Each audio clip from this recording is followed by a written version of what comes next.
Good afternoon mga kabady, another day, another blessing, and another vlog.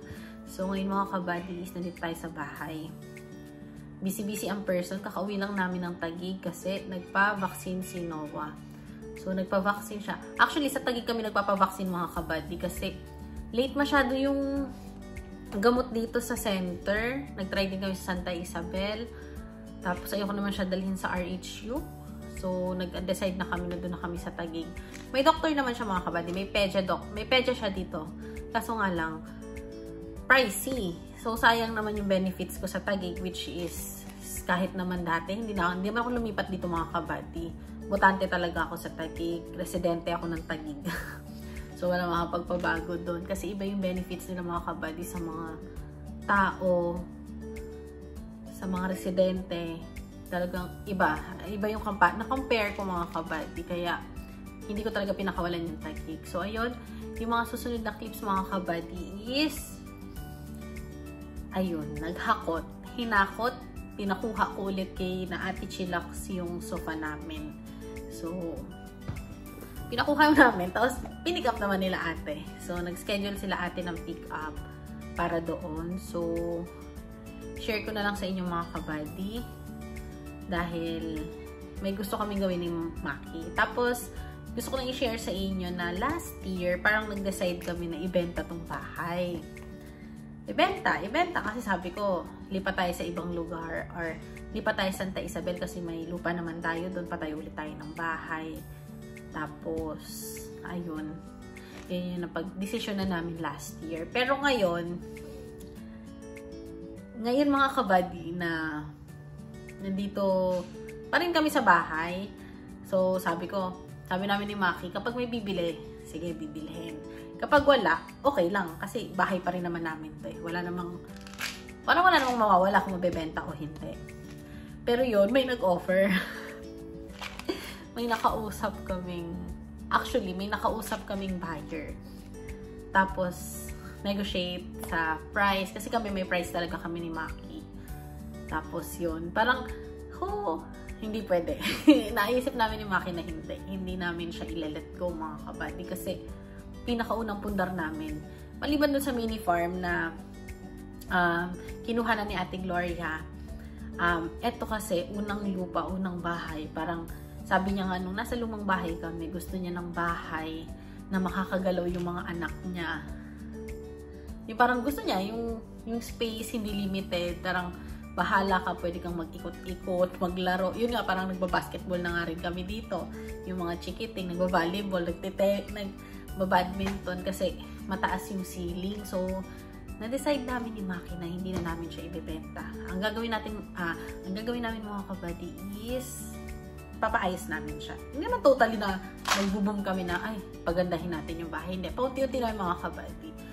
May mga nakaset na kaming plano kung ano mga unahin. So, this year, yun yung project namin. Itong bahay is, sabi ko nga, di ba gusto kong gawin home, gusto kong gawin kung ano yung gusto ko. Actually, ang daming mababago mga kabady. At saka, yun nga rin, syempre yung mga tumulong din sa amin dito, yung binigay ni Tita Becky na bakod, gate. Syempre, hindi namin talaga ma-let go yun. Sabi ko, hindi pwede. Hindi, parang iba sa pakiramdam.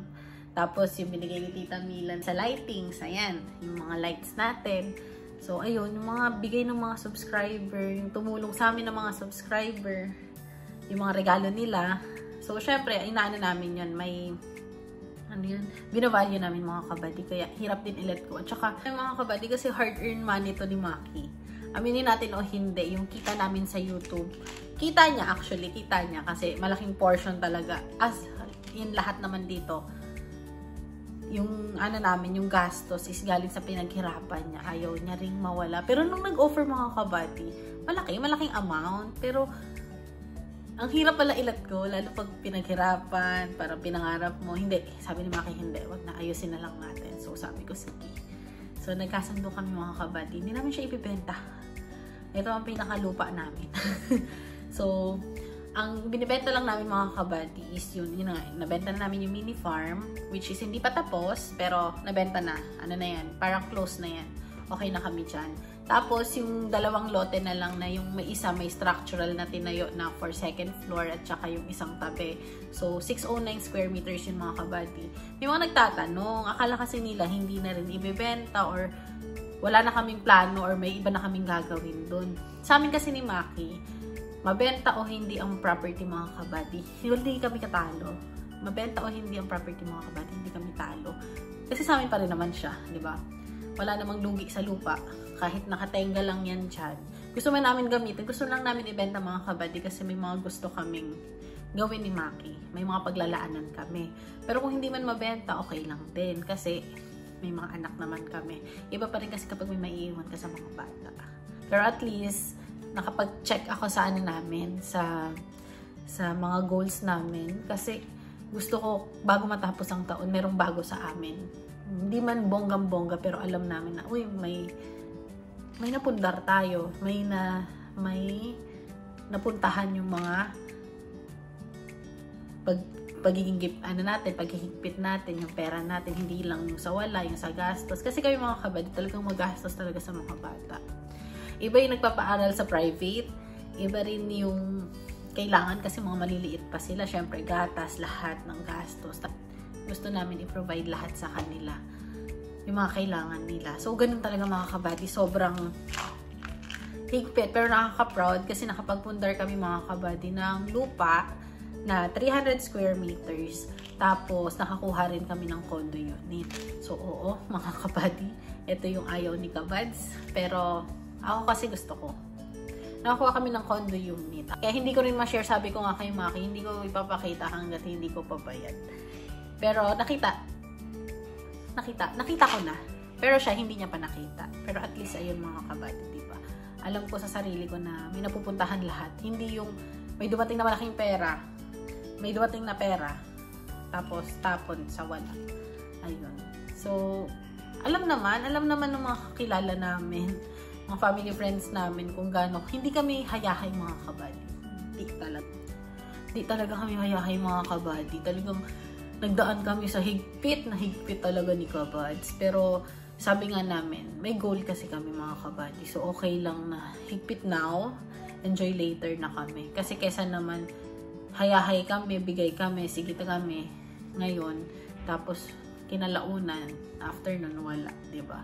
Wala kang aasahan. At buti na lang, nandiyan si Dada, nandiyan si Danica, nandiyan si Harvey. Kasi talagang sila ang natatakbuhan namin mga kabady. Sobra. Thank you rin mga kabady sa aming mga nahiraman na talagang hindi nagdalawang isip na alam mo yun, na parang one call away lang namin. Tapos minsan tapos delay nga kasi nga ang dami kang gaganap. Yung pinaka-worst talaga last year is yung sa baboy talaga mga kabady.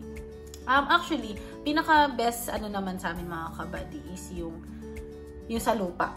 Naging okay na yun. Close deal na yung sa lupa doon. Tapos, ang pinaka-worst lang para sa akin yung baboy. Kasi,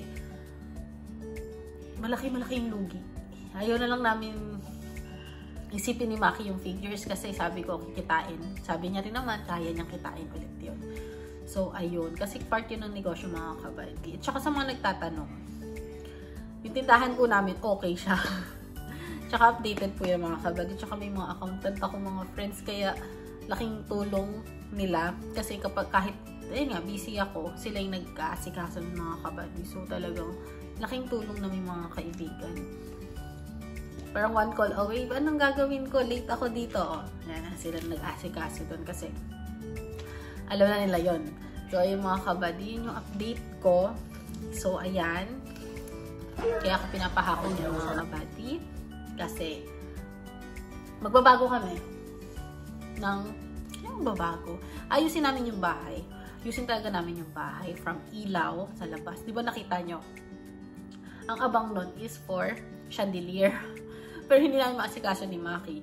Tapos yung mga doors, papalitan namin yung ano to? Hindi namin papalitan na itatapon. Palitan lang namin ng kulay.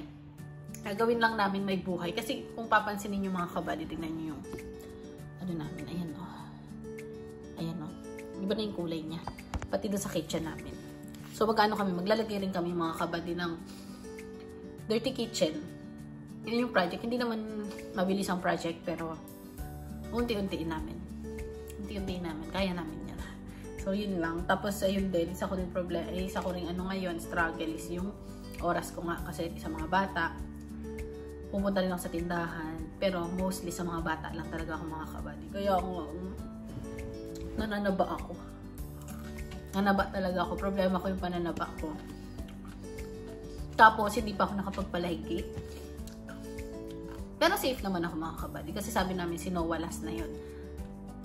Sabi namin mga kabady si Noah, last na talaga. 4 lang kami. Okay na ako doon. Okay din si kabady kasi ayaw namin na 50 above, nagpapaaral pa kami or nag-iisip pa kami. Gusto namin habang bata-bata kami mga kabady, makapag-enjoy sa buhay na alam namin okay na yung mga anak namin. Yun yung mindset namin. Tapos, ano pa ba? Tapos, ayun, yung sa Kalamansi mga kabady, ang hati dyan si Kuya Rodel at saka si Maki. So, may percentage Kuya Rodel dyan. Napag-usapan na namin. Tapos, may monthly siya. May monthly bigas siya sa amin mga kabady. Plus, meron din siyang health card. Dapat. Kaso, nahihirapan kami kumuha ng health card. Parang health card dito sa, kasi kapag magpapa-check up ka, kailangan mo pa pumunta. Hindi siya accredited sa mga hospital dito. So, nag-iisip pa kami kung anong dapat. So, isa yun sa mga namin ngayon. Plus, ayun lang mga kabady. Ayun lang ang mai-share ko. So, happy ako makapag-vlog uli. Ewan ko, mahaba na to. Kwentuhan natin. So, ayun. Thank you so much, sa pagsama ngayon. And then, thank you so much kay Ate Chillax and kay Kuya. Sobrang thank you. Have a safe trip. See you again.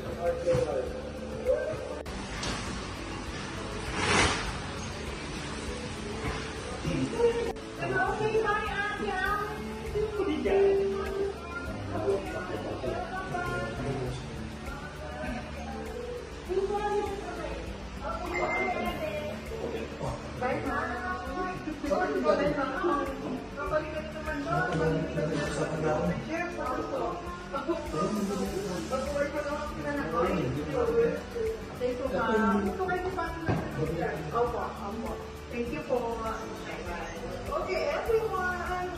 Bring little girl. Ako hindi ako sa... Kaysa ako hindi ako mag-pack ng hindi. Kayo gusto nyo nung ganyan una?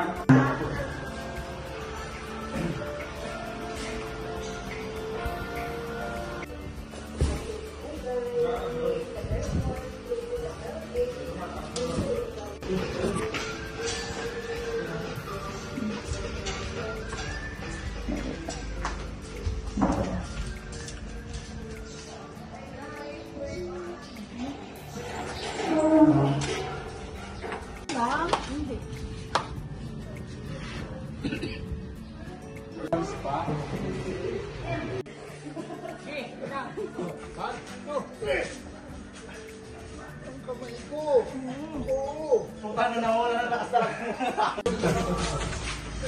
Ano pa yun eh?